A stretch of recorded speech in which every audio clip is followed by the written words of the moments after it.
Muy buenas noches, soy el estudiante David César Silva Álvarez, estudiante del programa de Ingeniería de Sistemas, eh, primer semestre del curso de Lógica y Pensamiento Matemático. En esta ocasión vamos a explicar lo que son los conjuntos de números reales.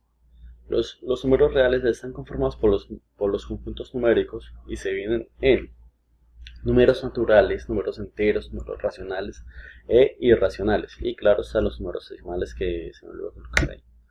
Lo primero como tal son los números naturales, los que están representados desde el 1 hasta el infinito y utilizamos para cualquier operación básica, ¿sí? Entonces, acá tenemos como ejemplo 4 más 4, 8, 6 menos 2, 4, 7 por 6, 42 y 8 dividido 2, que sería igual a 4. Claro está que los resultados que vamos a obtener de estas operaciones no nos puede ser negativo porque lo estaríamos revolviendo con los números enteros, entonces no sería una operación que podría realizarse. Claro está, si el número no, si el resultado nos daría como tal un número negativo. Seguimos, los números enteros. Son aquellos que están representados por los números naturales, como lo explicamos anteriormente, del 1 hasta el infinito, el 0 y los números negativos que se encuentran anteriores al 0 como tal, como lo son, menos 1, menos 2, menos 3, menos 4, menos 5, hasta el infinito. ¿Sí? Tenemos estas operaciones, la suma y la resta con la que podemos aplicar lo que nos explicó el profe en clase, ¿sí? Que sería el dinero a favor, el dinero en contra. ¿Sí? Acá, por ejemplo, para esta operación, para la resta, si nosotros debemos 8 pesos, ¿sí? Y pagamos 4, entonces el resultado nos daría 4, pero que con el signo negativo. ¿Por qué? Porque pues al pagar 4 pesos todavía vamos a estar debiendo 8 pesos del total que debíamos. Acá entramos con la multiplicación y división y con eso vamos a tener en cuenta lo que es la ley de los signos. ¿Qué nos dice la ley de los signos? Que más por más da más, menos por menos da más por menos da menos, menos por más da menos, que acá no se ve, pero pues eso es lo que nos dice la ley de los signos. ¿Sí? Entonces, menos 8 por 9 nos daría un resultado igual menos 72. ¿Por qué? Porque debemos tener en cuenta primero lo que es la ley de los signos en estas multiplicaciones y divisiones. Vamos con los números racionales. Son aquellos cuya presentación se hace mediante fraccionarios y están compuestos por numeradores y denominadores, cuyo resultado puede ser un número decimal, o número natural, o número entero, cualquiera. Lo que vamos a realizar acá son operaciones de suma y resta con diferente denominador. ¿Qué nos quiere decir? Que cuando son con diferente denominador, tenemos que hallarle el mínimo con un múltiplo a esos números, ¿sí? Que sería el 24, el mínimo con un múltiplo. El resultado del mínimo con un múltiplo, lo vamos a dividir por el primer denominador y ese resultado lo multiplicamos por el primer numerador del fraccionario, que en este caso, que en este caso es el 24 en el 3, el 3 en el 24 es 8 veces, 8 por 4 32, más, respetamos el signo que tenemos acá, el 8 en el 24 está 3 veces, 3 por 8, 3 por 6, perdón, 3 por 6, 18, ¿sí? Y realizamos la operación 32 más 18, 50 sobre 24. En la resta es igual la misma situación, ¿sí? Hallamos el mínimo común múltiplo, el mínimo común múltiplo lo dividimos por el primer denominador y el primer denominador lo multiplicamos por el primer numerador. Igualmente con el segundo, ¿sí? Respetamos el signo que sería la resta y realizamos la operación, ¿sí? Seguimos. Fraccionarios con el mismo denominador. Acá es más fácil. Lo único que vamos a hacer es tener el mismo denominador, que sería 4, y realizamos la operación que va arriba, 4 más 6, que sería igual a 10. La resta va a ser la misma también, el mismo denominador, ¿sí? Y 4 menos 6 realizamos la operación que sería 2 cuartos, ¿sí? Como tal. Acá vamos a la multiplicación y división de fraccionarios. Es un poco diferente porque igual acá tenemos que tener presente lo que es la ley de los signos, como lo explicamos anteriormente, ¿sí? Perdón. Se nos pasó. Bueno, entonces acá en la multiplicación y división de fraccionarios La multiplicación nos dice que se multiplican numeradores con numeradores y denominadores con denominadores. 8 por 7, 56 y hoy 4 por 6, 24, que sería el resultado que tenemos acá, ¿sí?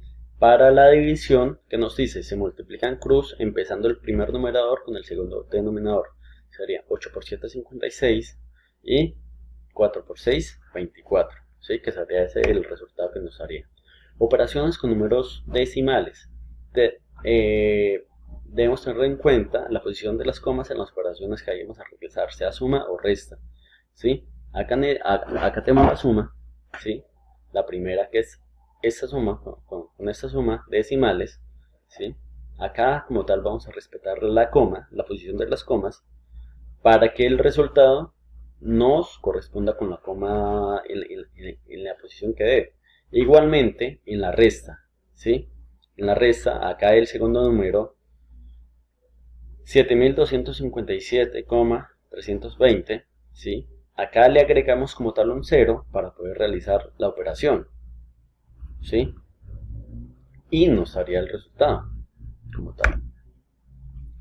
Ahora las operaciones con los números decimales, multiplicación y división. Se realiza la misma operación normal sin tener en cuenta la coma y el resultado de dicha operación se le agrega la coma, ¿sí?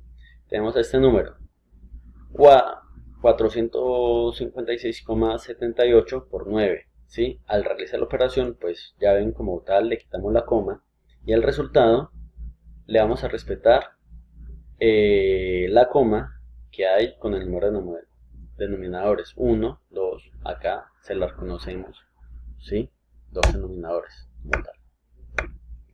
Vamos ahora con lo que son los números irracionales. Los números irracionales son los que no se pueden escribir como fracción y la parte decimal tiene infinidad de resultados, como por ejemplo el pi, ¿sí? Que tiene infinidad de resultados, igual la raíz cuadrada de 2.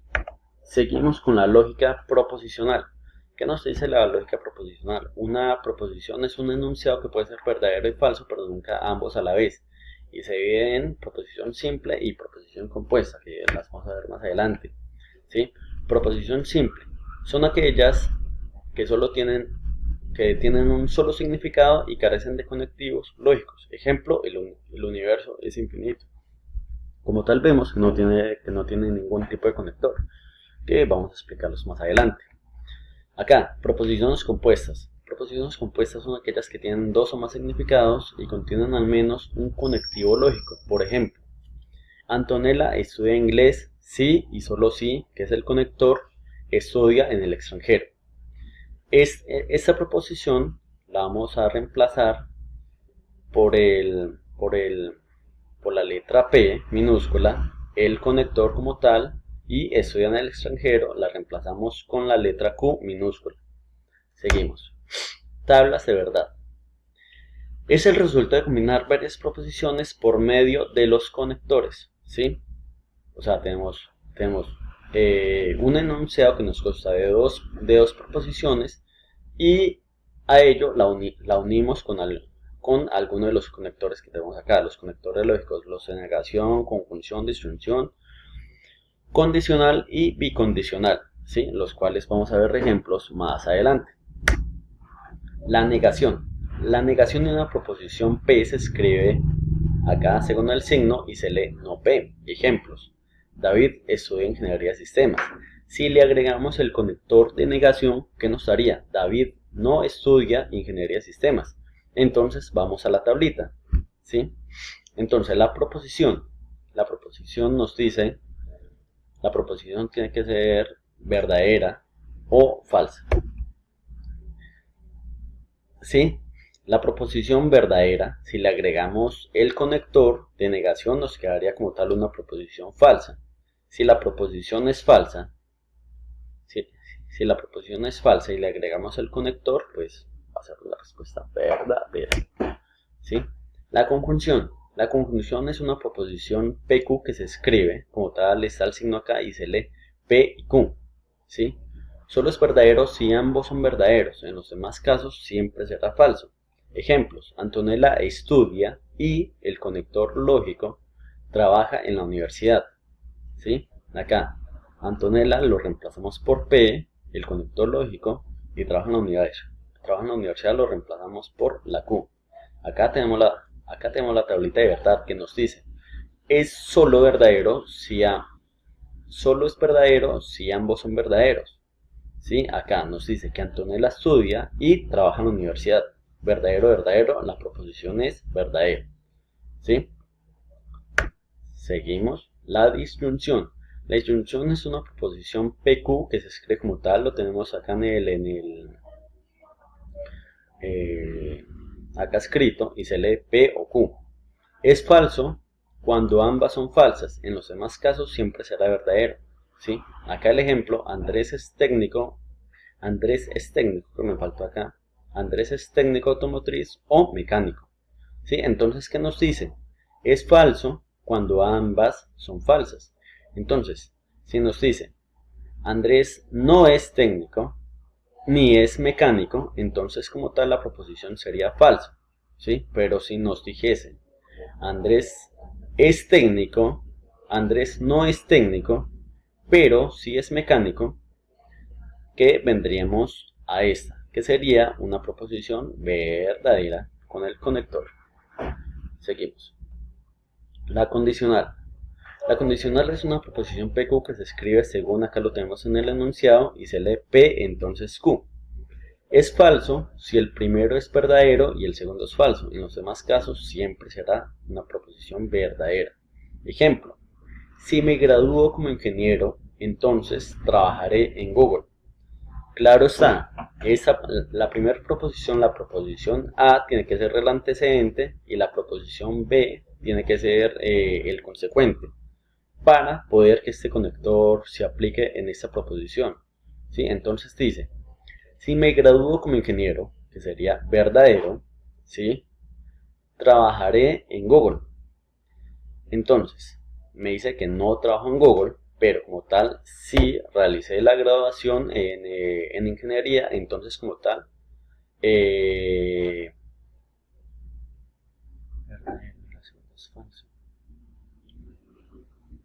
¿sí? Entonces me dice que es falso, ¿sí? Porque entonces esta proposición que yo hice no tendrá su verdad, ¿sí?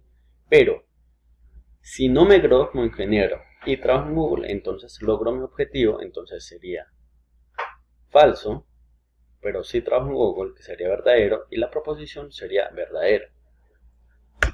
Vamos con la siguiente, la bicondicional. La bicondicional es una proposición PQ que se escribe, según acá lo tenemos en el enunciado, y se lee P, sí y solo sí, Q. Entonces, ¿qué nos dice? Es verdadero cuando los valores de verdad son iguales y cuando los dos valores de verdad son diferentes. Ejemplo, Antonella estudia inglés sí y solo sí estudia en el extranjero. Entonces, ¿qué nos dice? Es verdadero cuando los valores de verdad son iguales. ¿Sí? Entonces, nos dice Antonella estudia inglés sí y solo sí estudia en el extranjero. Entonces, vamos acá. La primera proposición nos dice Antonella estudia inglés, verdadero. Sí y solo sí estudia en el extranjero, verdadero, claro. Entonces, el resultado va a ser verdadero. Y falso, si nos dice Antonella sí estudia inglés, claro. Sí, pero no estudia en el extranjero, entonces sería una proposición, como tal, su resultado sería falso. Bueno, compañeros, este es el final de mi presentación.